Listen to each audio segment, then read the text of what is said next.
So exam one has come upon us at summer, and we are looking at fluid electrolytes and acid-base imbalances for the first exam.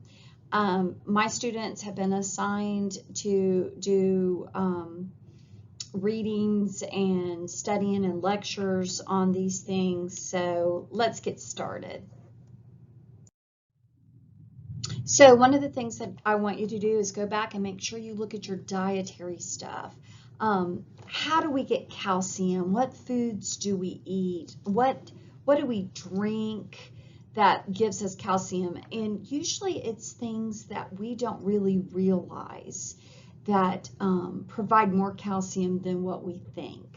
So it's not always cow's milk that's for the betterment. The other thing I want you to think about is potassium. There was a big thing I know last semester had said, if you see banana, pick banana. But I will tell you, remember I had 2 potatoes dancing on my Kahoot last semester, because the potato actually with the skin on provides a lot of potassium. It's really good for us. So go back, review those things. There's potassium foods, look at your calcium foods. Look at your sodium, low sodium, what do we do, what do we eat? So you want to make sure where we get those things. It's important. So ABG interpretation, just remember it's going to be straightforward. It's not going to be a compensated or uncompensated. If your pH is less than 7.35, it's acidotic. If it's greater than 7.45, it's alkalotic. Remember Rome. If it's respiratory, it's going to go opposite. So if you already know you're less than 7.35 and acidotic, and it's respiratory, then you're going to go opposite. It's going to be greater than 45, right? Your CO2, they're going opposite. Then we know if it's greater, and then if it's flip, then it'll be flip. Then it'll be respiratory alkalosis.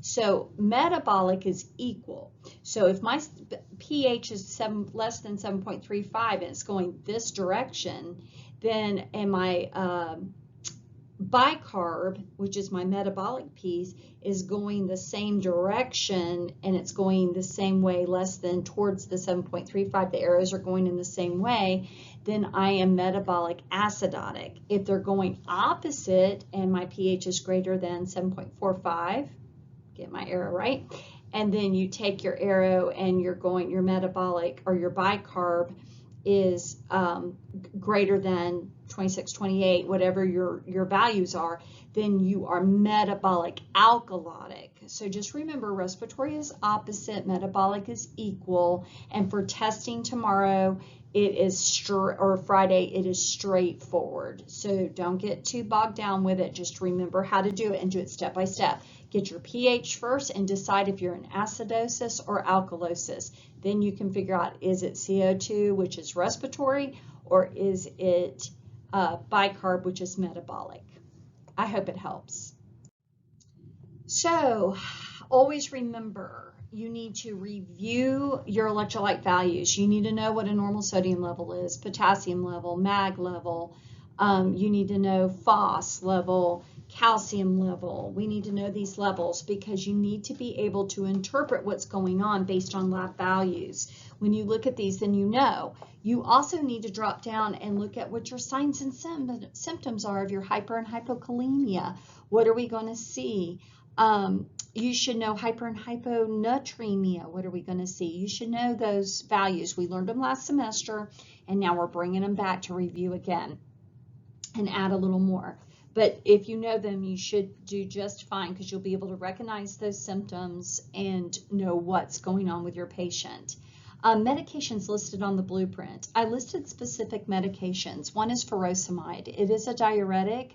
It is a very fast-acting diuretic. It's a loop diuretic. It's taking place in the loop of Henle. And so it's very extreme. It will cause a large diuresis of the patient if given, but it's potassium wasting. It also will waste sodium. So, but one of the things we need to always think when you think Lasix, think potassium no matter what, because it's going to deplete the potassium if you diurese the patient.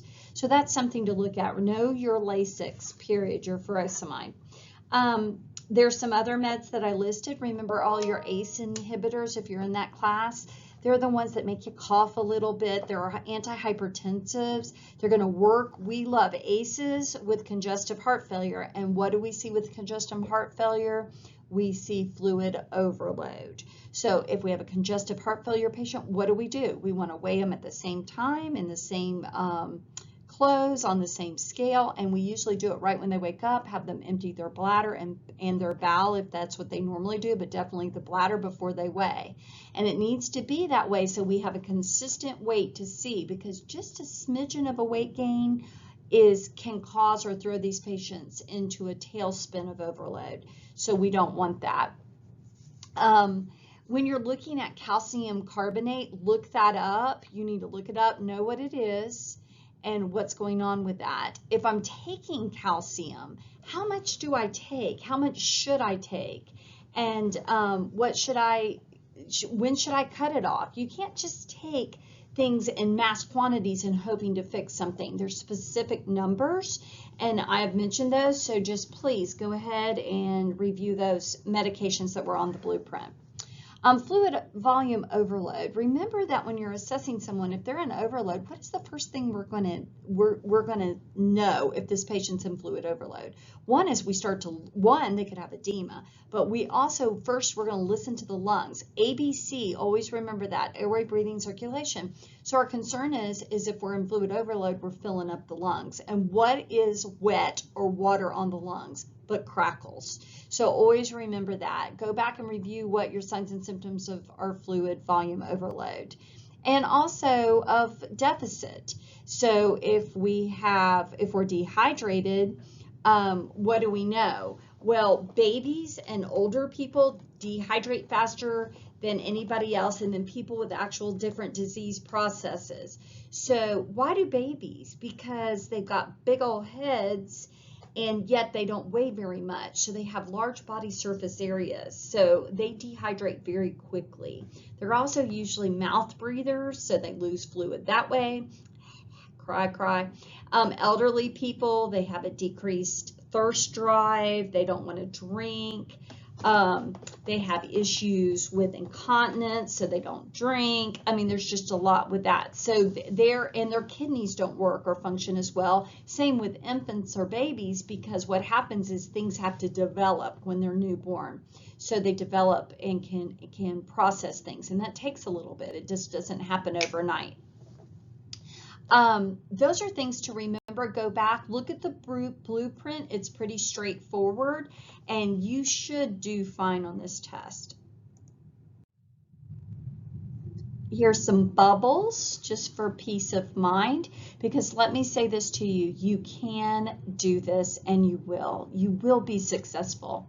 Just review your stuff. Don't overthink it and jump in there. Don't forget to review your IV insertion, IV infiltration, any of those things, because you need to understand what to do if you have an issue with your IV or if you're putting an IV in. I wish you the best. You can do it.